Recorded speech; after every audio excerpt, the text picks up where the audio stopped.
Wonderful. Welcome everyone. My name is Neil Silcox. I'm the Faculty Excellence Lead for the Maple League of Universities. I am speaking to you from Chupuktuk, also called Halifax, where it's verging on a spring day in a really nice way. I'm in unceded Mi'kmaq territory. I know from the registrations that we have people from across Turtle Island, so I'll invite you to share in the chat where you're joining from, if you'd like. And I'm really excited for ethical principles in university teaching 25 years later with the incredible Gavan Watson.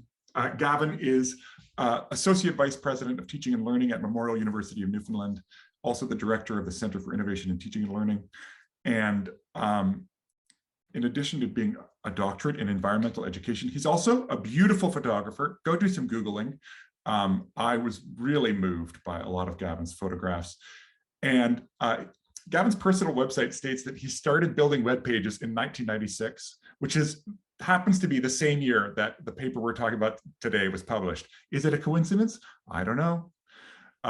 Whatever the case, please join me in welcoming Gavan Watson. Gavan? Thank you, Neil. Good morning, afternoon, everyone, evening, depending on where you might be from. As Neil mentioned, my name is Gavan Watson, and my pronouns are he, him. I want to start by acknowledging the land on which I join you from today as the ancestral homeland of the Beothuk, whose culture has been lost and can never be recovered. I also want to acknowledge the island of Newfoundland as the unceded and traditional territory of the Beothuk and the Mi'kmaq. As a settler myself in Newfoundland and Labrador, I commit to working in the spirit of truth and reconciliation to make a better future for all. And I think, as we know with these territorial acknowledgements, it's important to take a moment and contextualize them a bit. Yesterday, I had the pleasure of being part of a webinar with Jody Lane, who's the education manager from Nunatsiavut, which is on the north coast of Labrador. Jody shared with us some experiences of teaching in the K-12 environment in and around the communities of Nunatsiavut. And one of the things that I took away and that was shared with us was the importance of community in the learning experience. And it wasn't lost on me today that I'm going to be talking a little bit about ethical principles and that these principles are very much centered in individual instructors, and quite frankly, come from a very Western tradition. And so it's important to consider our own limits of our own knowledge and an understanding of contextualizing how different ways of knowing can play themselves out in how we hold ourselves in the classroom. And so I also want to contextualize my territorial acknowledgement by not only committing to reconciliation, but also understanding that there is more than one way of knowing how to hold oneself in the classroom. And perhaps this is a nice foreshadowing to some of the things that I'll be speaking about as far as what these ethical principles might look like a quarter of a century later. I also want to acknowledge that we're still in a pandemic, and that has come with pain and collective trauma over 24 months. Some of what I might discuss today could be hard or even triggering because I'm going to be reflecting on some of our recent experiences in the classroom. I certainly don't intend to trigger pain, but I do want to note that that's part of our lived experience. And as Neil mentioned, I'm the Associate Vice President of Teaching and Learning at the University of Newfoundland and Labrador. And it's my pleasure to be joining you today. I'm also the Director of the Teaching and Learning Center at St. John's campus. And it might go without saying, but I do care very deeply about the act of teaching. I grew up in a family of educators, and part of the reason why I wanted to do, perhaps naively wanted to do a PhD was to be able to teach in the university setting. I think what's important to articulate there is the fact, or why it's important for me to articulate this, is because as we think about ethical principles for university teaching, for me, some of this seems like, well, why wouldn't you think about this? But I also understand that not everybody perhaps comes from the same place and motivation as far as their own interests and inclinations for being in the classroom. I think that's important to say. And I also want to note that though I live in the world of teaching and learning in higher ed today, my disciplinary training is in environmental education. In fact, part of my work is in environmental thought and environmental ethics. So part of my doctoral work, and I'm not going to spend too much time on this, but looked at how people value birds. And the impact of place in that valuing process. My master's work looked at conceptions of nature and our relationship with the more than human. So I personally have always been interested in thinking about people's values and how that derives a sense of responsibility and our actions. And so I'm saying this to help frame my entry point into this work. I'm not a scholar of philosophy and don't claim the study of ethics as an area of expertise. But I do know that when we talk about ethics, a lived experience is very important, and we can also, and it's not intended to be, we can't examine our ethical obligations or ethical practices in the classroom because we are not experts. So that's where we are and what we're going to do. Just a quick outline of how we're going to spend our time together. I'm going to orient you to the paper. I'm going to talk a little bit about the context that's changed since 1996, explore what the principles might look like today, leave you with some areas that I don't think I've adequately addressed, and then open the floor to questions and conversation. Like I alluded to a little bit earlier, I've got a shared Google Doc that includes references to the paper that inspired my conversation with you today. I'll post that link back in the chat here. Right now, it's not an editable, that's not a word, editable. I don't even think I think I've added an extra syllable in there somewhere. You can't edit the document. But if we do, and as Neil also mentioned, depending on how time goes and interest, we might do small breakouts. I'm not convinced that's what we'll do, but we'll use this Google Doc if we do as a way of collecting our thoughts. The other benefit for everyone is that it does, if you don't download the paper, it does include the 9 principles here so that you can refer back to those should you want to. But I'm also going to spend some time articulating what those principles are here. All right, let's get going then. So in 1996, this paper was published. The full title of the paper is Ethical Principles for College and University Teaching. It was published in New Directions for Teaching and Learning. And as Neil mentioned, 1996, significant for me because not only did I begin designing HTML pages, but this was also a time from, and I'm about to date myself, where I was engaged in higher education, but as an undergraduate student. This paper was published by 5 3M National Teaching Fellows, and it's relatively speaking a short paper, 6 pages. Those authors were faculty members at the University of Western Ontario, as it was known at the time, how it's still legally known, but as it's colloquially known as Western University today. And they came from the disciplines of psychology, law, visual arts, and physiology. As you review the paper and have a look at it, you'll see that their work was informed by earlier works, not, and this is, I'm casting no aspersions, not scholarly works, but in fact, works on professional ethics in the discipline of psychology.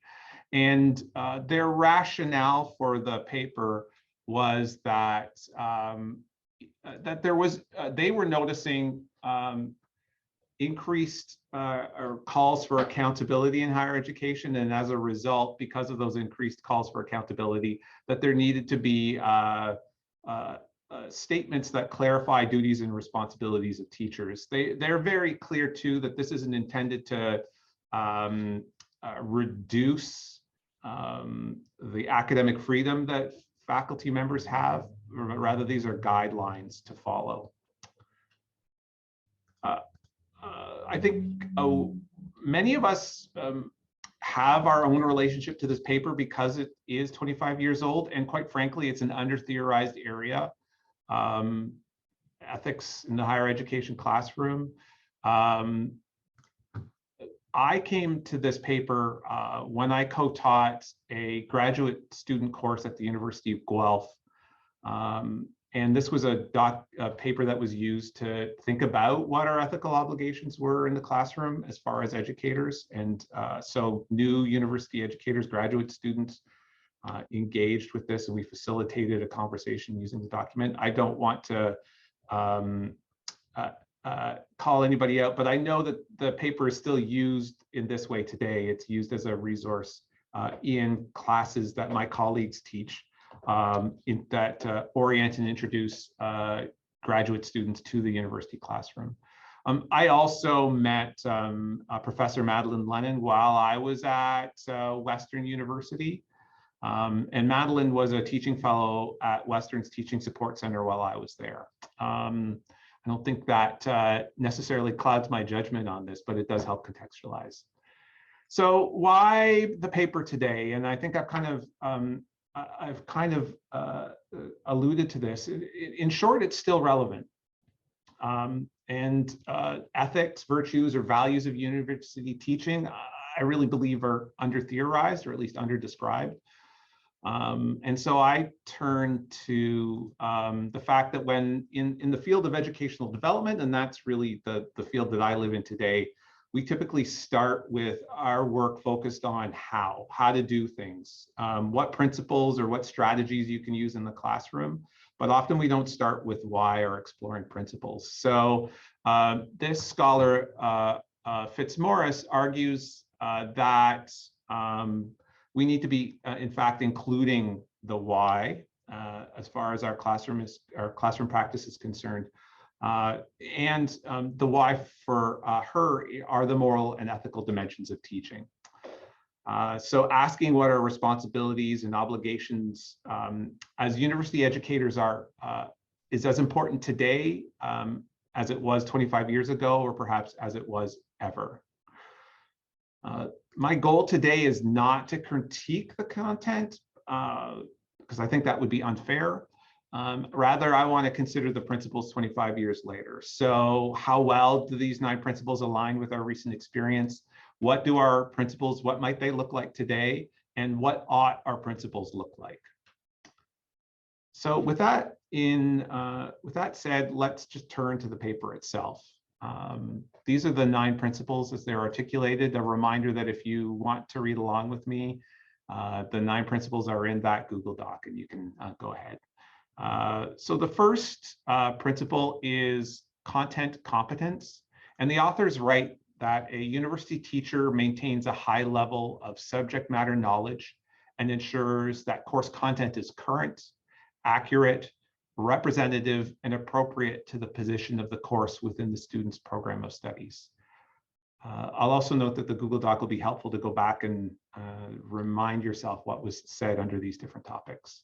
The next principle is pedagogical competence, where a pedagogical competent teacher communicates objectives of the course to students, is aware of alternative instructional methods or strategies, and selects methods of instruction that, according to research, evidence, including personal and self-reflective research, are effective in helping students to achieve course objectives. The next principle is dealing with sensitive topics, and that's topics that students are likely to find sensitive or discomforting rather, are dealt with in an open, honest, and positive way. Next is the principle of student development, where the overriding responsibility of the teacher is to contribute to the intellectual development of the student, at least in the context of the teacher's own area of expertise, and avoid actions such as exploitation and discrimination that detract from student development. Then we have dual relationships with students, which is largely to avoid conflicts of interest. A teacher does not enter into dual relationships with students that are likely to detract from student development or lead to actual or perceived favoritism on the part of the teacher.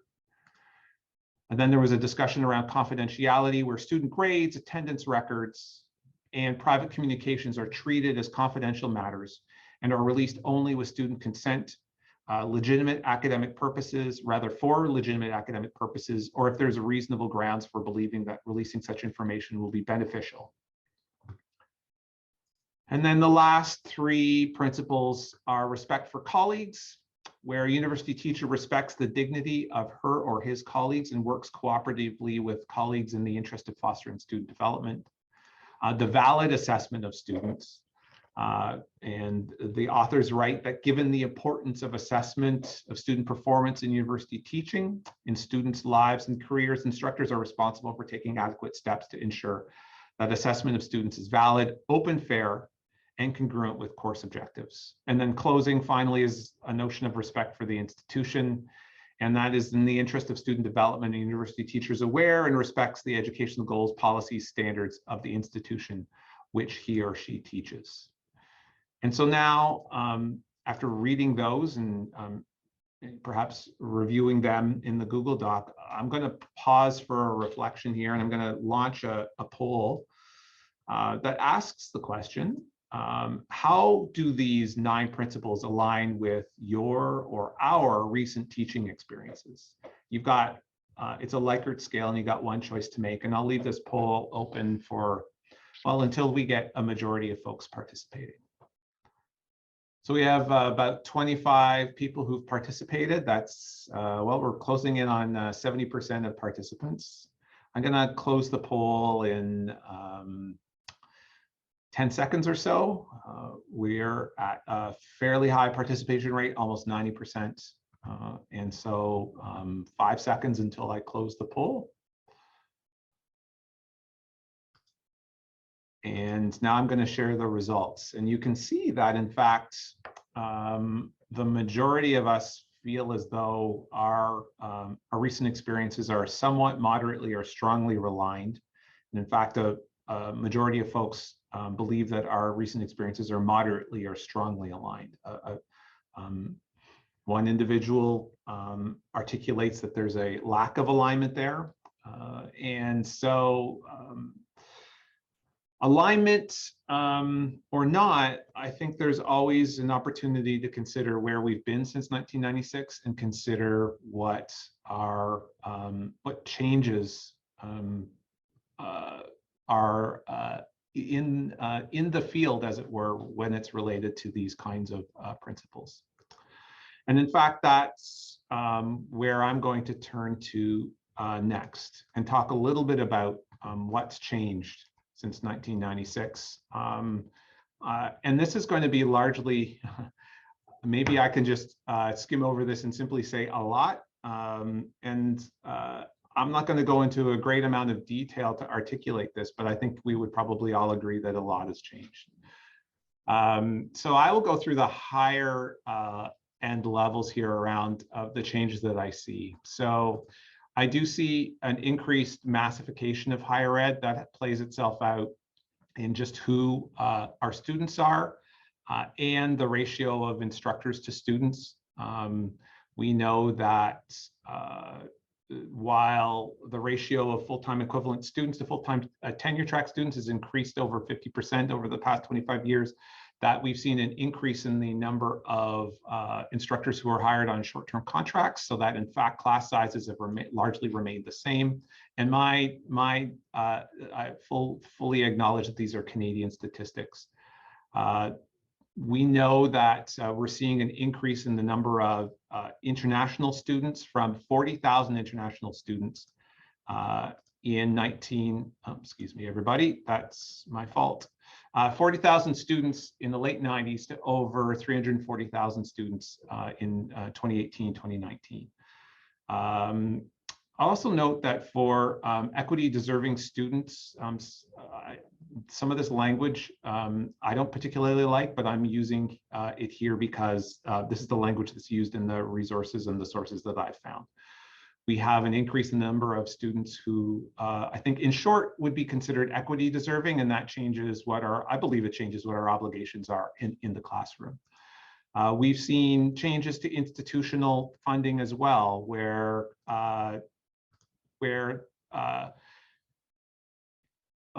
we see, and I think most importantly, provinces are willing to let institutions make up shortfalls to funding as far as student tuition dollars are concerned.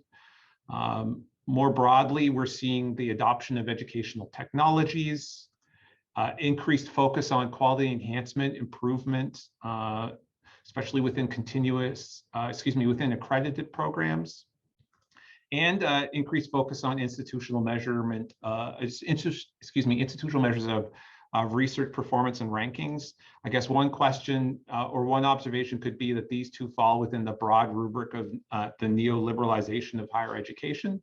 I'll leave those kinds of conclusions to you.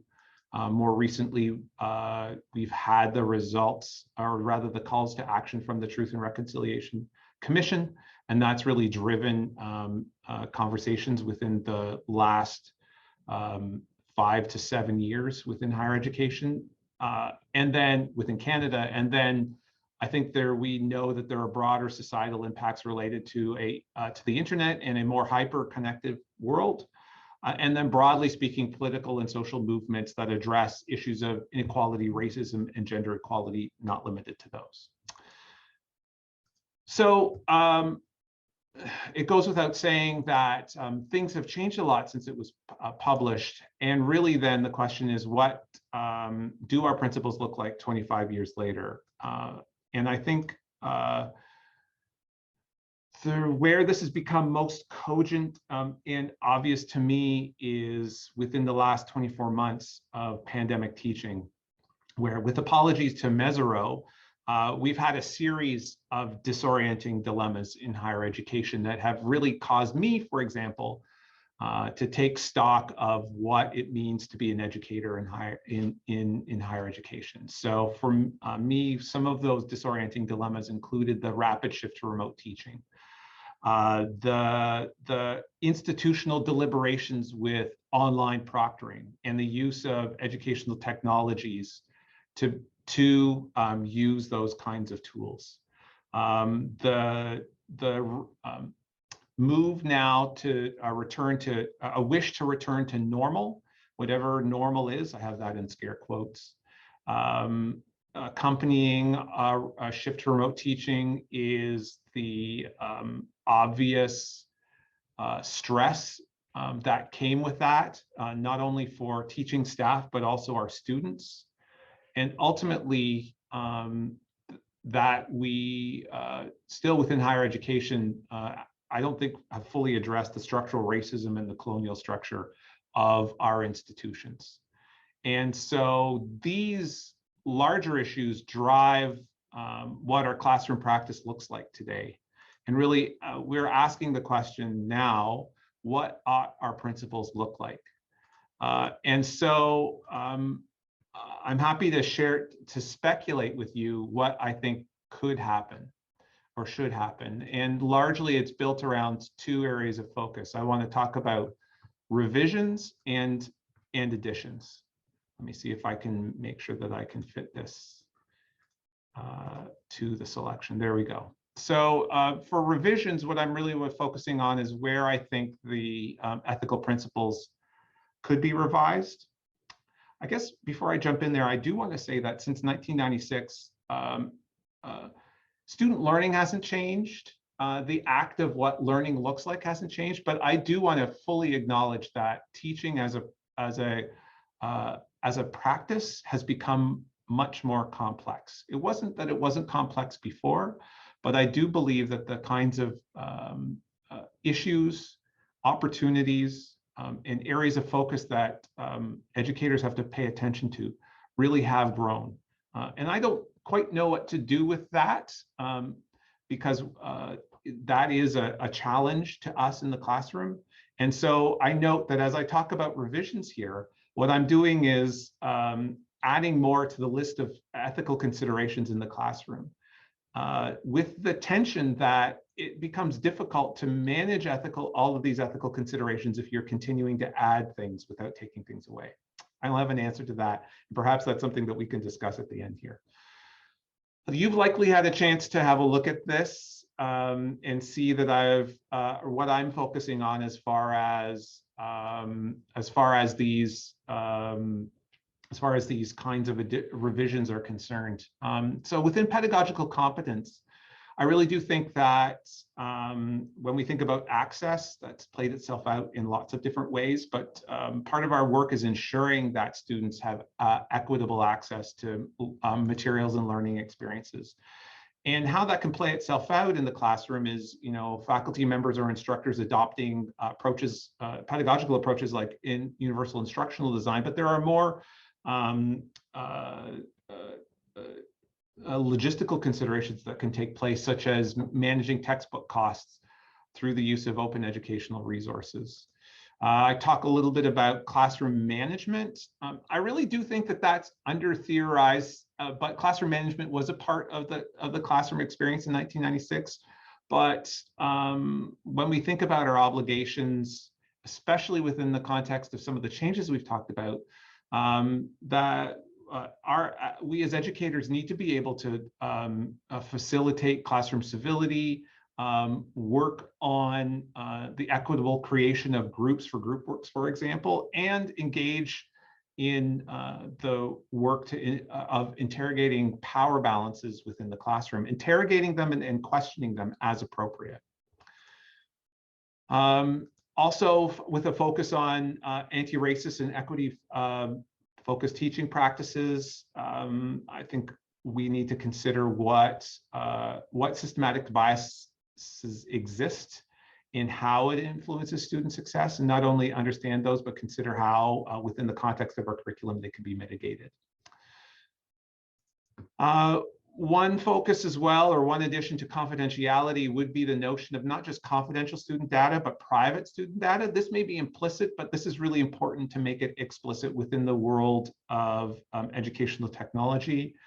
We have third parties that we're inviting into the classroom that get access to student data, not things like private data like marks or names, and we have to ensure that we're using those in a way that doesn't expose our students. And that also that any kind of educational technology that we use has the opportunity to improve the student learning experience. And so students have to, in many cases, need to be opting into the use of their data to be used in this way. I want to note that dual relationships with students continues to be something that we want to consider. And within the recent work that's been discussed around, again, interrogating power balances and trying to make a more equitable classroom, we may include students as partners in the curricular process within a class or at a program level. So I would argue that any kind of ethical principles need to include the notion that students are going to be engaged in a different way than they were in 1996. And then I'll also note that these principles are largely silent on mentorship and graduate supervision. And I would think that there would need to be some consideration of that. We talked a little bit about valid assessment of students, and I think considering assessment practices, or reconsidering assessment practices and how they take student being into account.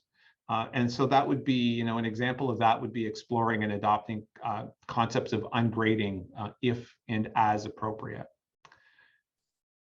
I also think there are some things that are missing. And so one that is a huge gap is around the continuous reflection of teaching practice, meaning that I don't think it's fair or appropriate to assume that our knowledge is ever fixed around teaching and learning or classroom practices, and that we ought to, as we're faced with our dilemmas, that we need to be able to reflect on those dilemmas and consider what the right action is to take.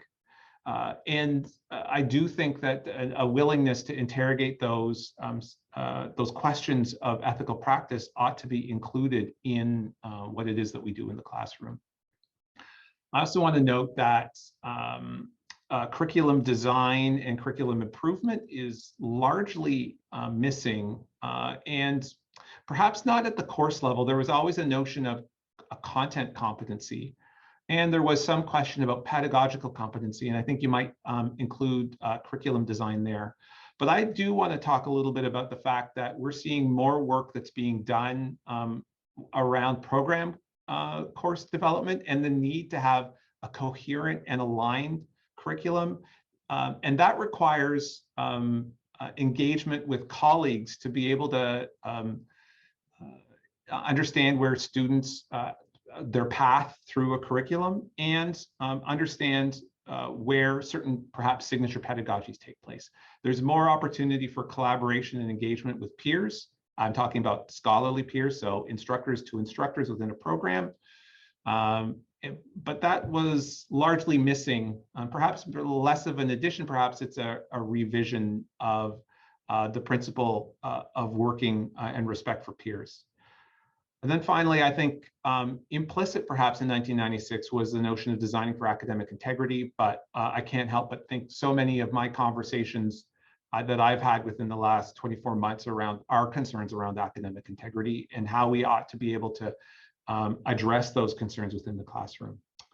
And then finally, I would just close by saying that indigenization and reconciliation is missing from those principles and those ways of incorporating more than capital W Western ways of knowing is something that we're still grappling with.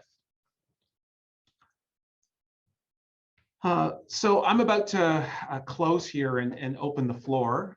Neil, I promised that I would kind of telegraph what it is that I'm thinking. I'm thinking, Neil, that I'm not going to do breakout rooms. I'm going to open the floor to questions. I'm going to pose a question after I share what I'm thinking as far as further thoughts are concerned. I'm going to pose a question, and perhaps that can start our conversation, and then we'll go from there. So I want to acknowledge that I have a partial perspective on this, that everything that we need to be considering as far as ethical principles today for university and college teaching, I may not have accurately reflected them here, but I do want to know that I do want you to know that I have been thinking about this. And that's really where the conversation can go, is what else should we be considering here? And so in closing, I just want to leave you with where I was left as far as considerations that I don't think I've adequately addressed here. And so for further thoughts, I'm not sure the principles necessarily do enough to address structural inequities. And perhaps it's not the responsibility of the role of ethical principles in the classroom to address those structural inequities. But then again, I think that they are tightly aligned. I also want to note that many of the conversations that we're having in a post-pandemic, about a post-pandemic teaching and learning environment, the discussions around pedagogies of care, of trauma-informed pedagogy, which are implicit in some of the things that I'm talking about, require more labor, and often this asymmetric emotional labor, which then falls along gender lines with those that identify as female, typically taking on more of this work. And that's a concern that I have. I've also noted at the beginning of my talk that specifically within my land acknowledgement, that this is this is virtue work, and as I understand it, it comes out of a very Western tradition of philosophy based in the Greeks, and it really focused on the individual. That one person has control and action in the classroom, and in turn, that drives ethical obligations. So my question is, what are our collective obligations, and how do those get reflected here? And then I've talked a little bit about how non-Western ways of knowing and being ought to be included here. And then I'll just close by saying that it's clear to me that social and political movements have driven much of the conversation around justice, equity, diversity and inclusion within higher education, and then that has implications for the classroom. But I will suggest that global climate change has not been adequately addressed.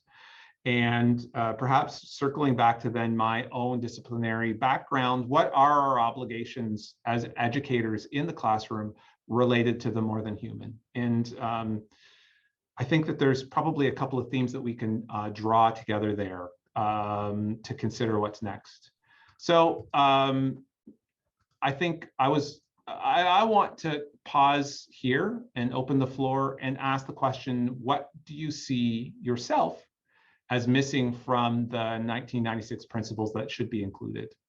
Alternatively, if you'd like to take the conversation somewhere else, that would be wonderful. And as I get rid of the screen here and go to a larger version of me, this question is posted in the Google Doc, but we won't be doing breakout rooms. So you can just, if you forget what the prompt is, you can go there. Okay, so with that, I want to say thanks for your attention. And now I'm looking forward to conversation. What a terrific talk. I'm going to pop a link back in the chat just with this, the Google Docs, so that we can have a look at the principles, which are on the very last page, page 3 of 3. And I will try and moderate the chat for Gavin. So if you'd like to type a question into the chat, but if you want to put up your virtual hand or flip on your camera and put up a real hand, we can do things the old-fashioned way. I will read one thing from the chat from Tony Roberts. So many conversations about academic integrity are happening. There's a huge shift needed, and some are resistant to change, want to monitor. This intersects with Indigenous ways of knowing. Oh, hi, Tony. What timing? And then perhaps you, Neil, a fellow Neil.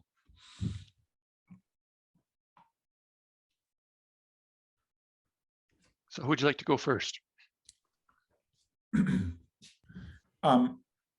Tony, do you want to speak a little bit more about that comment that you shared, and then we'll throw to Neil.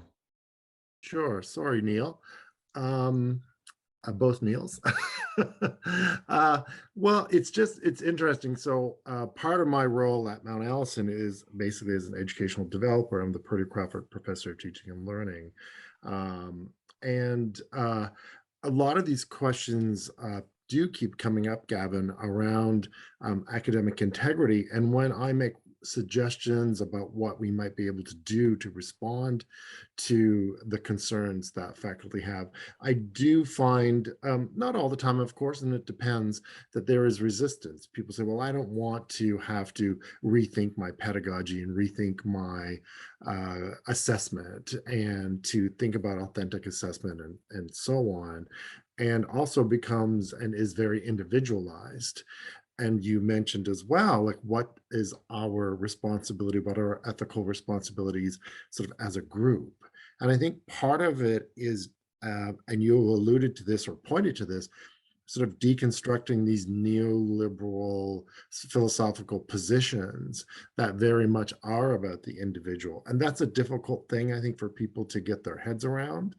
And I'm not saying I have answers. I'm just saying that I'm noting that this kind of more, shall we call it postmodern, I say so hesitantly, shift is a difficult one when we have such a long history in the West of this individualized notion of who has knowledge.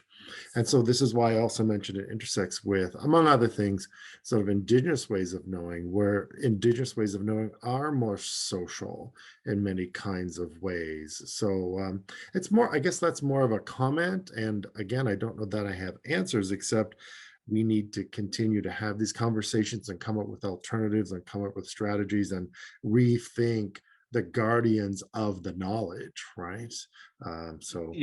Yep. My only response to that, Tony, is that this is where these principles become helpful. If and as we can articulate principles that are meaningful to us, then we can facilitate conversations about assumptions that are ultimately made about practice in the classroom. So when I do think we talk about academic integrity and what the implications are around knowledge and how integrity is maintained, or even what integrity looks like culturally. And shout outs to colleagues at the University of Calgary for their work around academic integrity and indigeneity. I'll post the link there. Oh yeah, there's Natasha. I'm linked to you. And so I think that that quite often we're having conversations. I'm gonna make a broad generalization. I think quite often we're having conversations with instructors and faculty members for whom much of the underlying assumptions that they make about classroom practice remain under-theorized or often unexamined. And I do think that starting a conversation with asking them about their obligations or principles, expanding the teaching philosophy statement, perhaps is one way to engage with these. Perhaps not to change their mind, but at least to understand the other perspective. That's my perhaps not helpful response to your observations, Tony. Super. I'll throw to you, Neil, and then I've got a couple of thoughts from the chat that I might speak aloud. Thanks, Neil. Gavin, first, thank you so much for doing this for us today. I really appreciate it. Really has generated thinking in myself. Also, I want to say two things. One, I really appreciate your highlighting of issues of more than human.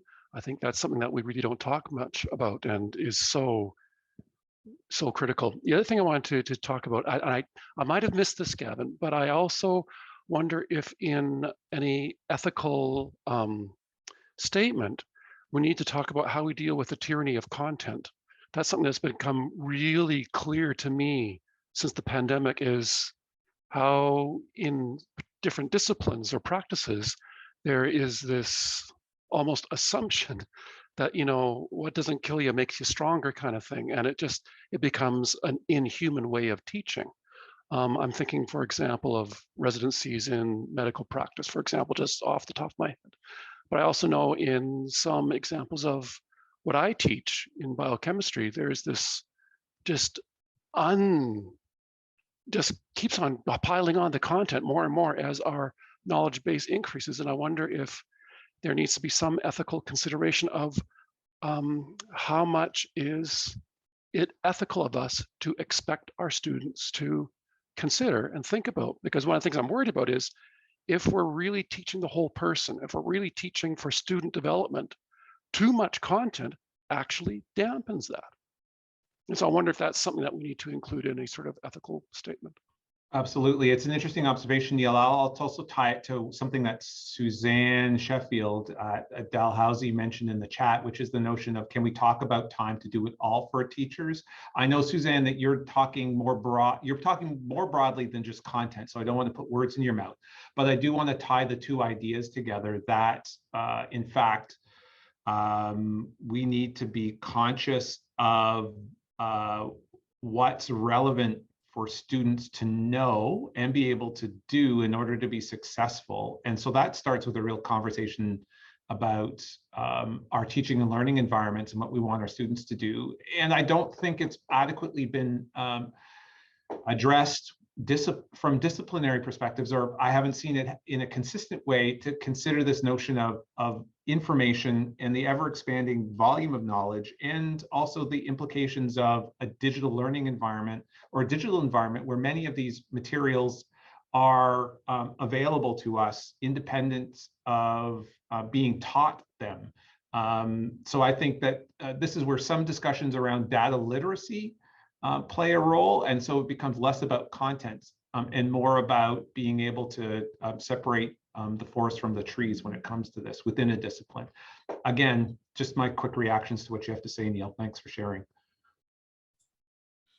Thank you, Neil, and thank you for turning to Suzanne, whom I was just going to mention. And I think that's really useful. You know, I'm a precarious instructor as well, and I have been for almost a decade now. And so that question of, I currently have a job that I got 2 weeks before the term started, as an emergency hire. And so the time to do things right is really not there. And I feel that very strongly. Linda also asks in the chat, I wonder if acknowledgement of structural inequities is needed. There is a need to consider inclusive content and forms with a question mark. Yes, I think that's an excellent point. I don't have much to add to that. Great, thank you, Linda. Jill says from the chat, I really like the idea of principles that extend beyond the instructor and thinking about principles that both learners and teachers engage with. Yeah, and it is an interest.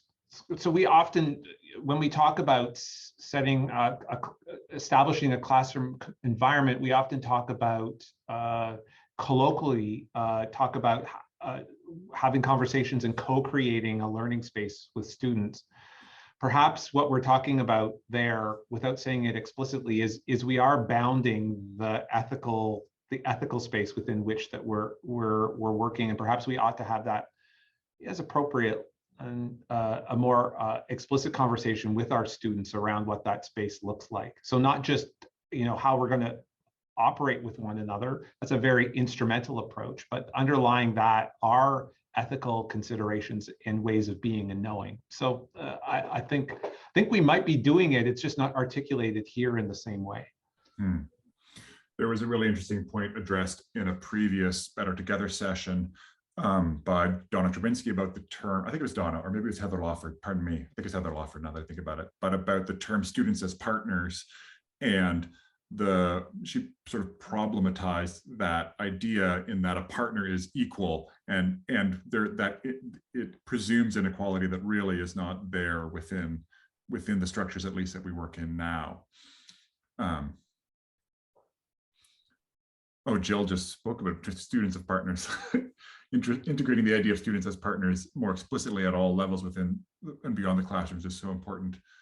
Absolutely. Oh, and is there a hand up? Anne, I see your hand. My apologies, I missed it. Thank you to Neil. And thank you to Neil who pointed me out in the chat.